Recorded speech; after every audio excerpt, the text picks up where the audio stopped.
Hello, everyone. I'm Travis McIver. I am the Emergency Safety Response Assistant here at Far Northern Regional, and I'd like to welcome you to our first class.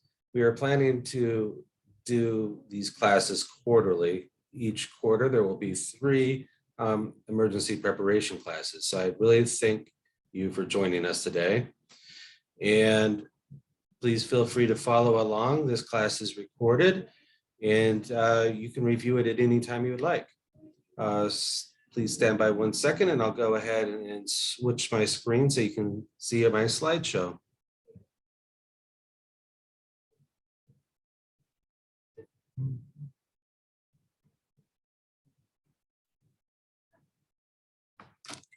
And here we go.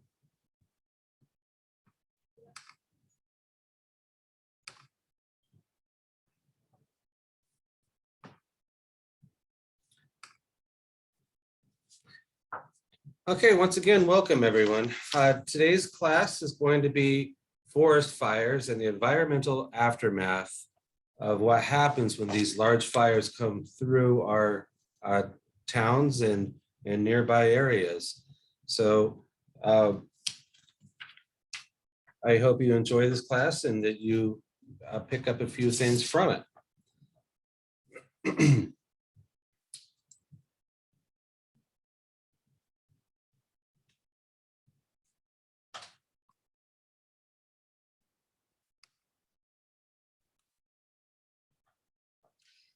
So here's our index for today, and what we're going to be covering will be air quality and regarding environmental factors of forest fires, water contamination, wildlife issues, rock slides and mudslides, floods and road and bridge damage, and the time it takes and expectations on recovery from these tragic events.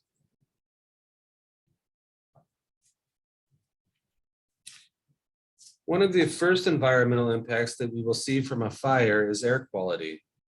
Even though fires create toxic fumes and ash as they're burning, the risk can last days or weeks after the fire is out. So how do you know if the air quality is bad? If you can smell or see the smoke, this means the air quality is not good. You can also check weather reports. These weather reports often have air quality measures and contaminant levels. If the air quality is not good, you should wear safety gear like breathing masks and safety glasses to protect your body from dangerous contaminants. Fires break down metals and plastics, allowing them to be inhaled through the air if unprotected. This can cause serious health risks, such as cancers in the future. Protect yourself with a mask. Poor air quality can last several weeks after a fire passes through. Do not drop your guard until you are certain you are safe. Avoid walking, driving, or playing in ash. Doing so will stir up micro debris that can get inside your lungs and eyes. The safest things you can do to avoid bad air quality is stay indoors and change out your air filters in your houses. So once again, after evacuation orders are lifted and you can return home, the fire may still be burning nearby for several weeks. This will definitely have a negative impact on your air quality. Please be careful. If you smell or see smoke, that is a good sign that the air is contaminated. Wear a mask so you don't breathe in poisonous chemicals. You may also want to wear goggles to keep debris out of your eye. Fires can reduce metals and plastics to very small particles that can get into your lungs. So that's why it's important to wear those masks.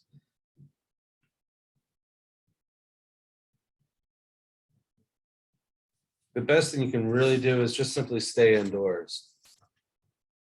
Staying indoors will really help mitigate the ability to breathe in some of these toxic chemicals. Our next slide is going to go ahead and cover water contamination. It is very important to understand that wells and public water may be contaminated after a major fire. This is because pipes can burst from extreme heat. Broken pipes can allow bacteria and viruses to enter your water system. Toxins from the soil and result of the fire may also enter the water system. City water workers will try and flush out their systems the best they can, but it may take time. If you have a well, I would suggest having an inspector check the water for contaminants. Be prepared to use water bottles until you know for certain your water is safe to drink. If you see brown, gray, or milky water, the source may be contaminated. Also, if the water presents a chemical smell like gasoline, plastic, or sulfur, do not drink it. If you see any of these problems with your water, please contact your utility operator immediately. An expert will be able to tell you if the water is safe or not. Lakes, ponds, and streams may also suffer from high levels of ash contaminants. Ash can create dangerous algae blooms in waterways that can be toxic for pets and yourself. You may want to ensure that waterways are safe prior to swimming or drinking after a fire.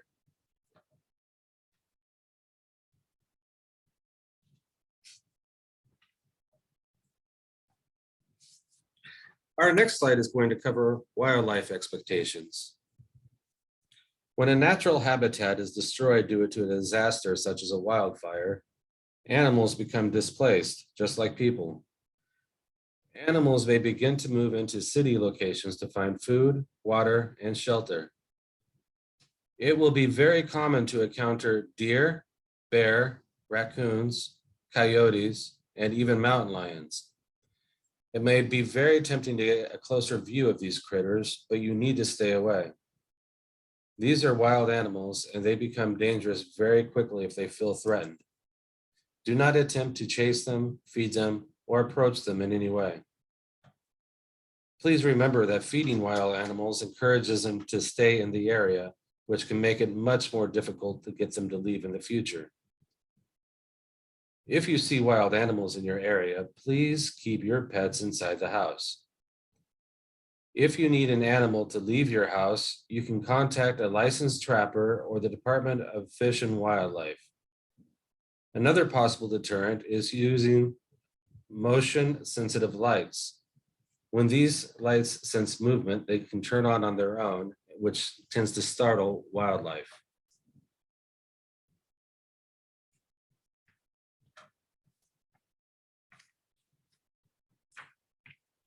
Rock slides and mudslides are a natural occurrence after a wildfire. This is because fires have a very negative impact on soil erosion. Plants that are used to hold the dirt together no longer exist or are dead due to the fire. This creates soil to become loose and unstable. This means that there can be dangerous locations near cliffs and mountainsides. Avoid walking on cliff tops as the ground may give away, causing you to fall great distances. Avoid walking under cliffs as large boulders and rocks may become loose and fall. These hazards can create life-threatening issues. Understand that some roadways exist next to these cliffs, which cause vibrations as cars move through and further creating mud and rock slides. If planning to travel, you may want to find an alternate route with flatter terrain if possible.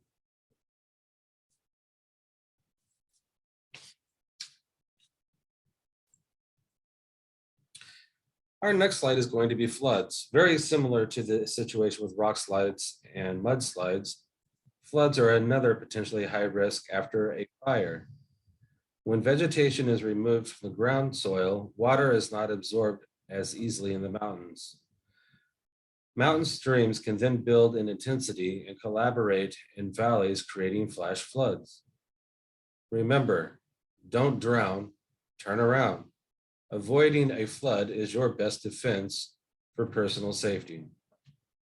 After a bad fire season, it is a good idea to stay away from creeks, rivers, ponds during a heavy rainfall. It is also important to know that a flood can happen if the nearby mountain is receiving heavy rain, but the valley area is not. Pay attention to weather and seek high ground during a issued flood warning. Never drive or wade through a flooded road.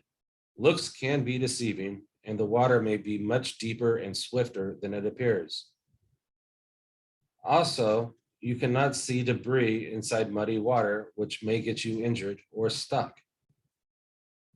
You may want to contact the sheriff's department to see if you can gather sandbags if your home is in risk of a flood.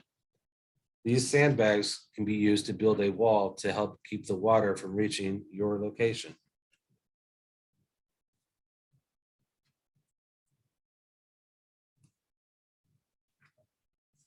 Our next slide is going to be road and bridge damage. It is important to know that roads and bridges can receive structure damage from intense heat. Steel and concrete can lose their strength during large fires. Roads can become brittle and steel may bend easier. This means that you should travel slower on a road after a fire, as it may have loose gravel that can impact traction on your vehicle's wheels. Road corners may also have weak shoulders that may collapse under heavy weight. Bridges may not be able to hold the weight they once did. Even though road workers will inspect the bridges on a regular basis, it is a good idea to use caution. Don't risk a bridge collapse. It is important to travel a little bit slower on these roads after major fires have passed through.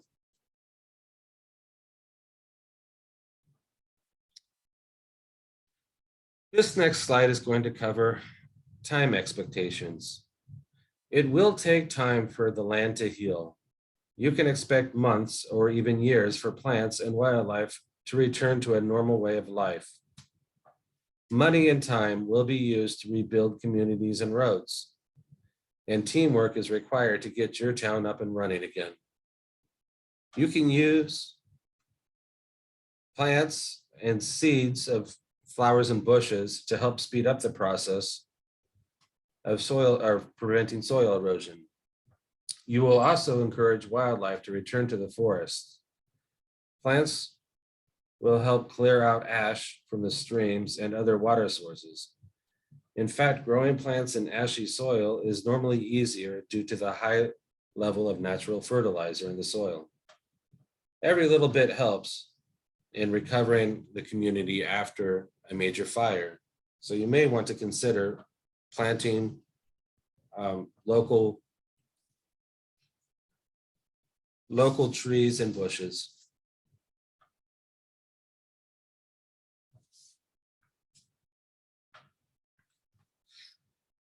Well, thank you for attending this class. And if you have any questions, please reach out to Far Northern Regional. And I will try and get those questions answered for you in a timely manner. Once again, my name is Travis McIver. I am the Emergency Safety Response Assistant here at Far Northern Regional. And I am glad to help you out with anything you may need. Please feel free to contact me at any time. Thank you again, and I hope you have a great day.